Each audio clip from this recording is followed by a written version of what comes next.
Vous savez, les jeunes, ils s'engagent.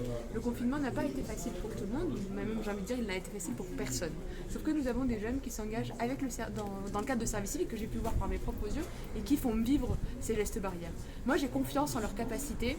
On va dire qu'il y a eu un petit coup de respiration, j'ai confiance en la capacité des jeunes à reprendre les gestes barrières. Parce qu'en se protégeant eux, ils protègent ceux qu'ils aiment, ils protègent la rentrée, ils protègent une vie qui ressemble à la normale, même s'il faut qu'on apprenne à vivre avec ces gestes barrières. C'est la seule manière aujourd'hui pour se protéger soi et pour ne pas être reconfiné.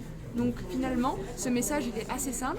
Je sais qu'ils savent le faire, ils le font et ils le font déjà avec beaucoup d'énergie. Alors continuons parce qu'ensemble on peut tenir, on peut tenir la barre et on peut tenir le cap qu'il faut qu'on tienne collectivement. La rentrée s'annonce difficile pourtant. La rentrée n'est pas une variable d'ajustement. Parce que qu'est-ce qui est le plus important dans une société que l'éducation, l'émancipation. Et on sait à quel point, et on l'a entendu encore aujourd'hui, à quel point le confinement a pu bousculer. Ça a été une réponse extrêmement nécessaire à une crise sanitaire. Maintenant qu'on le sait, pour avoir une reprise, une rentrée la plus sereine possible, le regard et la vigilance, le regard sur les gestes barrières, le respect des gestes barrières, les distances, le port du masque, il est nécessaire.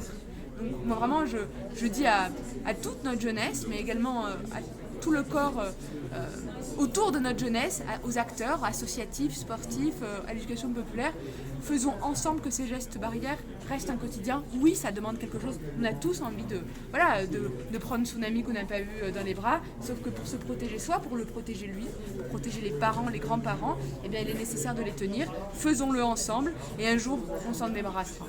Lors de ce déplacement pour le salon Rural Éthique, vous avez pu également rencontrer des élèves, notamment des élèves allophones, dans le cadre des vacances apprenantes. C'était une nécessité du gouvernement de montrer que pour lutter contre la fracture numérique... Pas que de montrer, mais de le faire vivre pleinement, oui. Et vous savez pourquoi ? Parce que historiquement, on parle de la fracture territoriale, de la distance entre nos villes.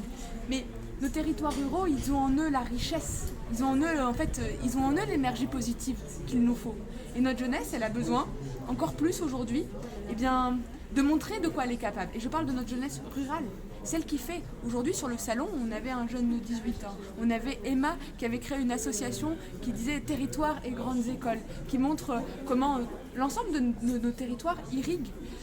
Le plus important, c'est d'avoir la liberté de choisir où on veut vivre. Et il faut que nos territoires, et ça ce n'est possible que si nos jeunes s'engagent, et donc je leur dis, engagez-vous, toquez aux portes de vos maires, de vos élus locaux, parce qu'ensemble on peut construire le territoire dont nous avons besoin. Ensemble, ils ont les idées, ils ont les moyens de faire également, et vous nous trouverez à vos côtés.